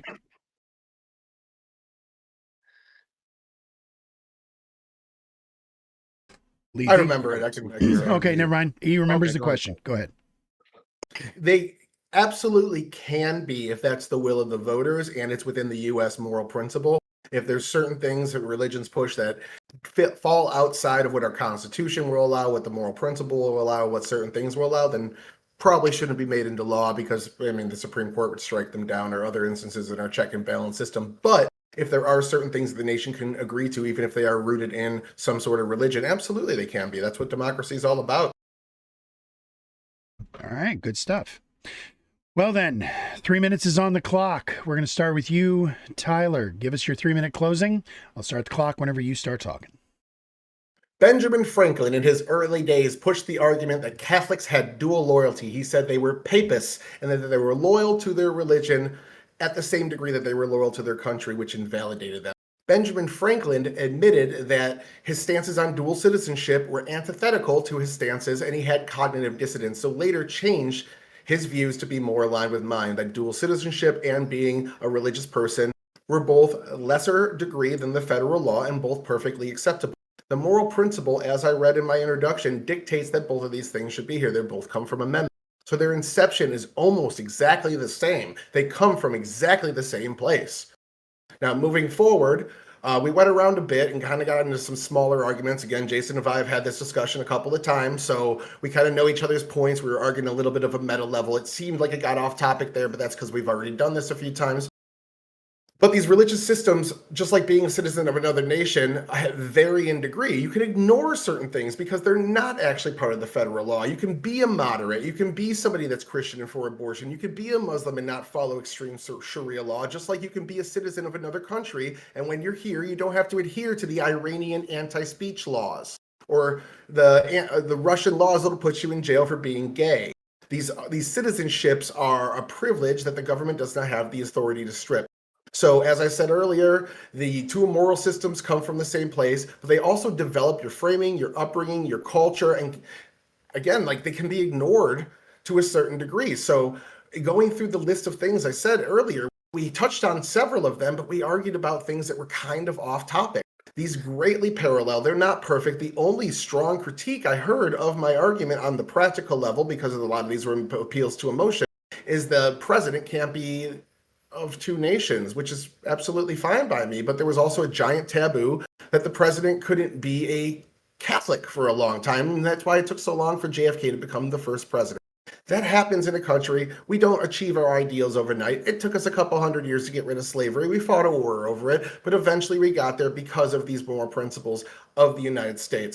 So going through our examples, I gave you multiple, but slavery, usury, abortion, Sharia law. Those four things are religious code that needs to be adhered if you're going to be an absolutist in your religion. All four of those things are legal to practice in the United States. Sharia law is a little bit weird from the other three, but all those things are legal to practice as long as you follow the laws of the country. And again, as Jason said, you don't have to personally do them. You can celebrate your religion. You can have it guide your life, absolutely. But at the end of the day, if your religion says you can keep slaves, you can't, because the moral law or the religious law is sub to the federal law. The federal law is supreme. And just like another nation, your religious rights are beneath it. So I'm arguing that being of any religion is fine, perfectly good, come on in. Being a dual citizen is fine, perfectly good, come on in. All right. 3 minutes is on the clock, Jason. Your turn to close. Go ahead and start when you're ready. Oh, alrighty. Well, I did get what I wanted today. I actually got him to admit that there is nothing above the federal government. To him, I'm sorry for his wife. Make sure you get everything sorted before you take half of the nothing he owns. Ladies and gentlemen, it's Tyler licks the boot. He loves the boot. It's delicious. I don't know what flavor kiwi is his thing, but he literally admitted, caught in 4K, nothing is above the federal government. Look, I actually don't like the practice of Islam. However, I can still sit there and go, it is their right to do it. And since I'm a constitutional type guy, I go, I kind of like it. I think the Constitution needs to be amended for that specific thing. But hey, that's just me. That's my opinion. But under the current stance that we have, I do not believe that it is equal, fair, or just to sit there and look at someone because they are Catholic, because they are Jewish, because they are Seventh-day Advent, or even Muslim. I do not believe that you should sit there and question their loyalty based on their religious affiliation. Hell, I love my godless brother up there, my man Tyler, who actually thinks that it is hilarious that I happen to be a Messianic Jew. I'm a Jew with Jesus. You know, he thinks it's funny that I believe in a sky daddy. You know, hey, that's all well and good. You're allowed to be wrong. You've been wrong multiple times tonight. But the reality is, at the end of the day, it's not equal. Okay? No equality, because country is on the same tier level as country. So if you are a dual citizenship, some of your loyalties to said country should be in question. If we were to go to war with name said country that you may have a dual citizenship with, we would be questioning your loyalty in that point. However, we actually have exemptions for individuals, especially in the military.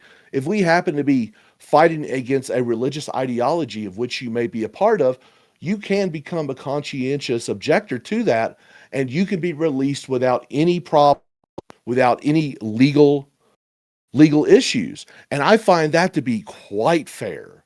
There were several individuals whom I served with during the War on Terror who were openly Muslim, and they were asked, are you okay with this deployment because you will be fighting against your Muslim brothers and possibly sisters? And no one that I knew of stood up and became a conscientious objector, even though it was against some of the more extreme sides of the Islamic teachings that you should never fight another Muslim. So they actually thought that the war itself was just, and even though my opinions on those wars have changed throughout the years, I still have to give these individuals respect because they have fatwa set on them today because they stood up against the extreme followers of the same religion in which they're part of. So I just find it to be a little gross, you know. Yes, we have had two Catholics who have served as president. The first one was JFK, and the second one happened to be Joseph Raisinette Biden. Ew, gross. Why are you grouping people based on their religion? You might as well just do the same thing for race. And time. Good stuff. Sorry, I ran over. No, My bad. it's okay. Like I said, if people are cooking, I don't like slam the lockdown. I try to put up a finger so y'all make sure you see it because the clock's above my head. But really, it's for the judges to decide if they feel like you breaking the rules was acceptable or not, and whether or not it was useful. So, with that said, that is all three in the books, and we did it at the 2-hour mark. Fucking great job, people. All right, I'm going to drop the link in chat. That is for everybody out there to vote. If you're streaming on another platform, please grab that, put it into your chat. This was a pretty crazy one. This one went all over the place. Once again, all three of the debates tonight, I do not envy the fucking judges. AlleyCat and Lethe, both y'all are up against it here. So we're going to go back to you first, AlleyCat. Are you ready? Sure thing. Sir? Lay it on us.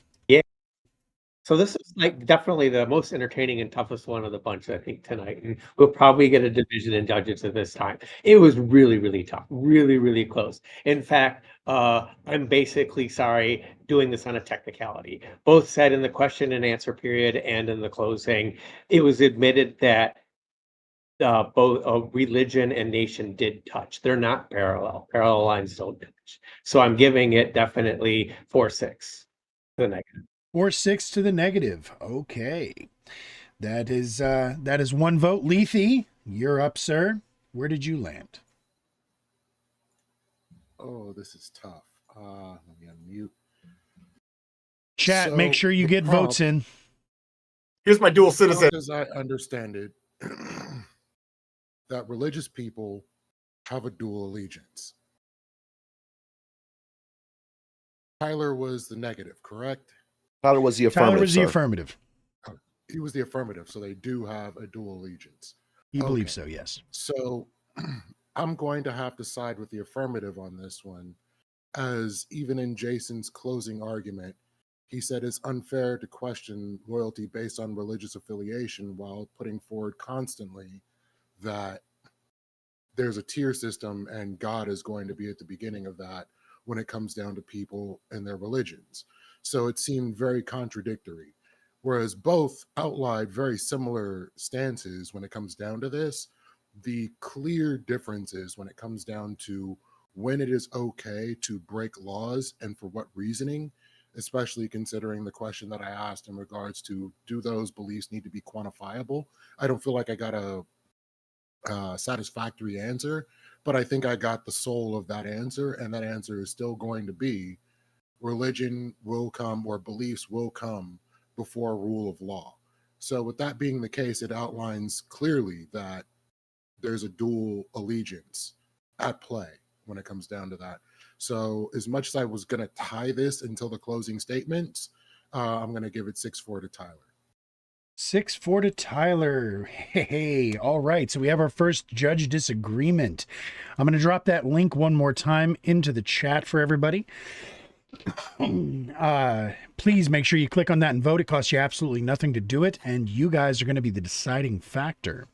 Because it is a dead tie, 6-4-4-6. So, with that said, I do actually have to parrot something that the chat said. I feel like it's meaningful that the judge has to clarify who was on the AF at the end of this fucking debate.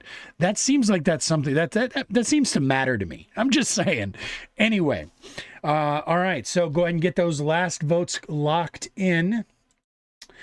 And we're going to go ahead and look over here to the audience and see where you guys put it. All right. We got good votes coming in. And we're going to lock it right there. 6-4 for the AF. Looks like Tyler is going to win this one by split decision. The audience is giving it to Tyler with a 6-4. All right. So you know what? I want to say first and foremost, thank you, everybody. I'm about to drop a whole bunch of links into the chat for you guys. These are all of the people who participated in the debates tonight. Also, most of them have been chatting in the chat. If you just click their names, you can follow them at least on Discord.